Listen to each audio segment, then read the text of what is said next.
Hello everyone, and welcome to the Docsaab's Diary. And today I am excited to guide you through a pivotal concept in modern healthcare, the three-stage assessment in family medicine.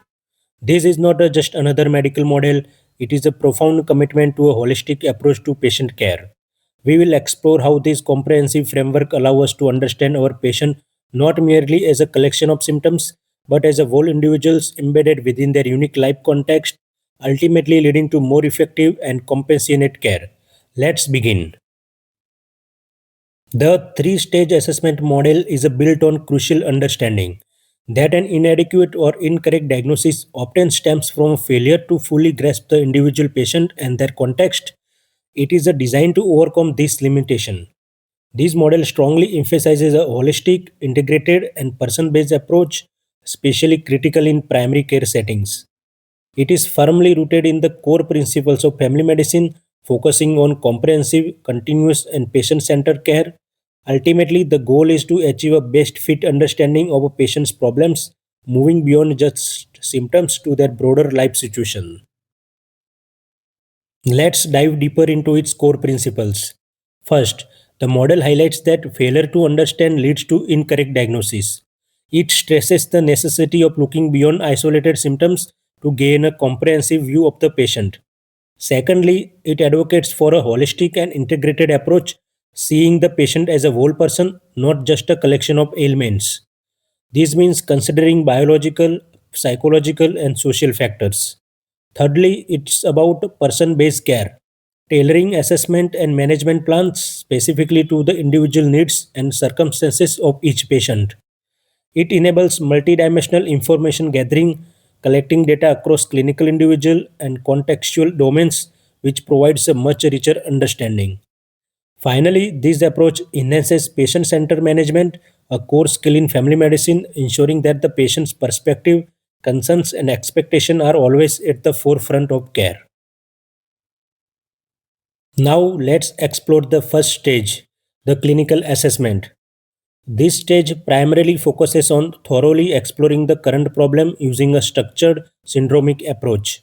It involves gathering a comprehensive medical history, which is not limited to immediate concerns but also includes a detailed look at past medical and surgical history, psychiatric history, allergic history, previous medications, developmental history, and even childhood stressors that may still impact their health.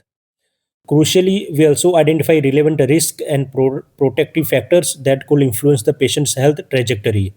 And importantly, this stage integrates health promotion and disease prevention strategies through opportunistic screening, effectively turning every patient encounter into a valuable chance for a proactive preventive care. Expanding on the clinical assessment, we apply a syndromic approach for a systematic exploration of the current problem. We conduct a comprehensive histories meticulously covering medical, surgical, psychiatric, allergies, medications, developmental stages, and childhood stressors to build a truly complete and integrated picture of the patient's health. Risk analysis involves carefully assessing both risk and protective factors relevant to the patient's overall health and well being. We also proactively perform opportunistic screening for health promotion and disease prevention, maximizing every interactions. Conditions are often effectively organized by categorization by a diagnosis, such as neurological, infectious, or cardiovascular conditions, to help guide our clinical reasoning. Furthermore, in some specialized contexts like occupational therapy, specialized tools are actively used. For example, the ETCH, the evaluation tool of children's handwriting, and the LFA2, the letter formation assessment tool, are employed for detailed handwriting assessment. These tools rigorously evaluate aspects like legibility, speed, pencil management, and the underlying motor and perceptual skills crucial for children's development. Moving forward, we come to stage 2, the individual assessment. This stage is entirely focused on understanding the patient's unique subjective world. It critically involves exploring the patient's experience and understanding of his or her illness, that is, how they personally perceive and make sense of their condition. We also meticulously identify the patient's agenda for their consultation, what they truly hope to achieve from this visit, and what's most important to them from their perspective.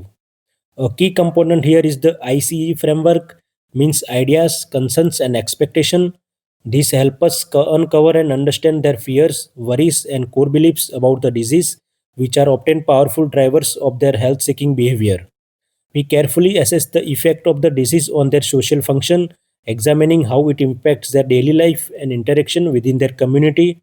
And significantly, we consider their psychological well being, looking at factors such as anxiety, depression, their motivation to engage in treatment, and their overall relationship to the therapeutic process. The third stage is the contextual assessment, which is about accurately placing the patient within their broader environment and understanding how that environment influences their health. Here, we strive to establish how the patient's family and community interact and how these intricate dynamics either affect or are affected by their illness. We meticulously look at socioeconomic factors such as marital status, living circumstances, educational background, employment status, financial stability, and various stressors they may be experiencing. Identifying stressors, both personal and environmental, is also absolutely crucial for a complete picture. We consider broader environmental factors, which could include significant events like the loss of livelihood or the loss of dependence.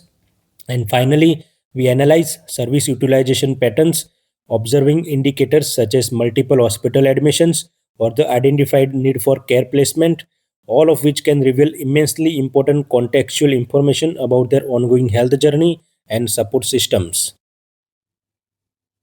Let's bring these concepts to life with a practical example, the case of Mr. X.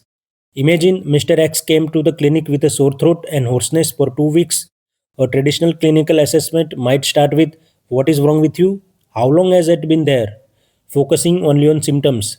However, a patient centered approach would begin differently. "Why have you come today? What do you think is happening?" This patient centered question allows Mr. X to share his deep fear of esophageal cancer, explaining that his father died from it. Both were heavy smokers, and health worker once linked smoking to his father's illness. This quickly reveals that anxiety about cancer is the real clue to Mr. X's illness, not just the physical symptoms. The benefit is profound. This insight guides our examination and management plans, ensuring we address all of Mr. X's specific ideas, concerns, and expectations, leading to more effective and compensate care. Utilizing the three stage assessment leads to significant improvements in patient care and outcomes. It provides increased understanding, enhancing our comprehension of the person as whole within their family and community contexts. This enables comprehensive care intervention that are more personalized and targeted to the patient's unique situation. The model also facilitates enhanced care coordination, making transition smoother, for example, from hospital to home, by providing multidimensional information to all care providers.